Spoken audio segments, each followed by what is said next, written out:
Hello and welcome back to Sleepo Hobbies. If you've been around the internet lately, you may have seen paint mixing devices such as this, or this.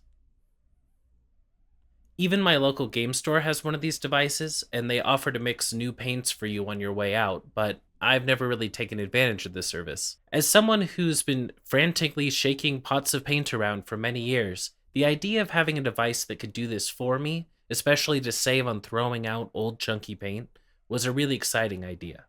After seeing a few of these products, I decided that I would click on some of the links and see if I could get my hands on one. While these devices aren't terribly expensive, I wasn't really excited at the idea of spending a lot of money for something that was just replacing what I could do with my hands. But then it hit me. What if I just made a paint mixer? No matter how ridiculous, I figured I could just put something together. Now, recently, my wife has shown me this ongoing meme where somebody's dad or husband is faced with a problem and has an oddly specific part stashed away that is just the right solution.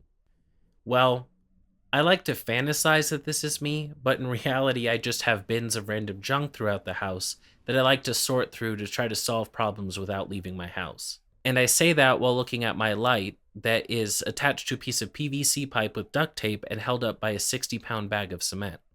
So, I set off to make myself a paint mixer.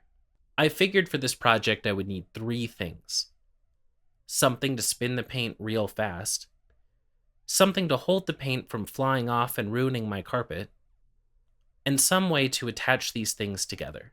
For the first item on my list, I grabbed my drill as I knew this would be the basis of my contraption. With that in hand, I encountered my first real challenge: finding something that could securely hold the paint. While I contemplated just taping the paint pots to a block of wood, my better judgment told me this wasn't the best route. As I always do when trying to solve a problem, I just look through all my tubs, bins, and closets where I keep random things, and I see if anything will work. Finally, the solution was there, sitting on a shelf where it had been for the last 2 years. A small wooden cup that I had made when I got a lathe about 2 years ago. The cup was just a small test project I made from a piece of wood I found. It really had no real purpose. It was too tall, it would fall over, it was too small to hold anything, and ultimately it just ended up sitting on the shelf looking somewhat interesting. I took this small cup, and sure enough, when I tested paint pots from each of the major brands, they fit perfectly inside, completely enclosed, but also snugly enough that they wouldn't fly out. Somehow, I had anticipated my future needs and 2 years ago made the oddly specific part that I'd be using now. Now, I had the apparatus, but I needed to figure out how to attach the cup to the drill. I thought about gluing the cup to a dummy block of wood, similar to how you might attach certain things on the lathe, but I wanted to find a better solution.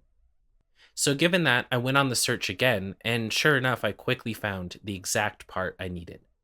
I had a set of Dremel drill bits, and one of them was just right for solving the problem. So the Dremel drill bit I found was a uniform cylinder, and then it has this kind of spherical bit on the end. I went through my toolbox and I got a drill bit that matched the same size as the Dremel bit. I then drilled a hole in the center of the cup that would match the size of the Dremel drill bit. I then fed the Dremel bit through the top of the cup, so that the top of the bit would act as a stopper.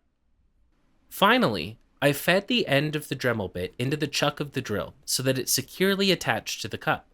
After tightening, I did a test and I found that the cup would spin while attached to the Dremel bit without any wobble or loosening.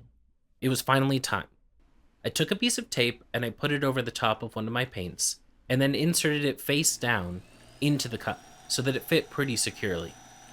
After that, I slowly increased the speed of the drill, with the paint mixing faster and faster. Finally, when I got up to about a mid-level speed, I stopped and checked the paint. And sure enough, it worked. The paint mixed well, it had a great consistency.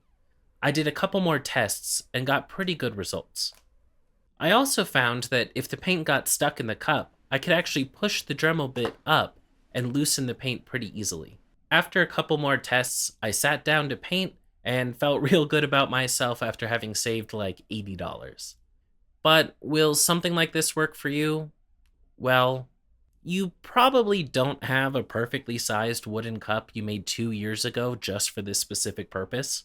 And more realistically, you probably shouldn't try this experiment yourself, as there's a pretty good chance it could have ended poorly, something could have flown off into my face, and ultimately it was a silly experiment that I took the risk of doing. Ultimately, what I want to express in this video is to let nothing stand in the way of your hobbies. Every day online, you'll see new tools, new techniques, new equipment, and sometimes that can be daunting.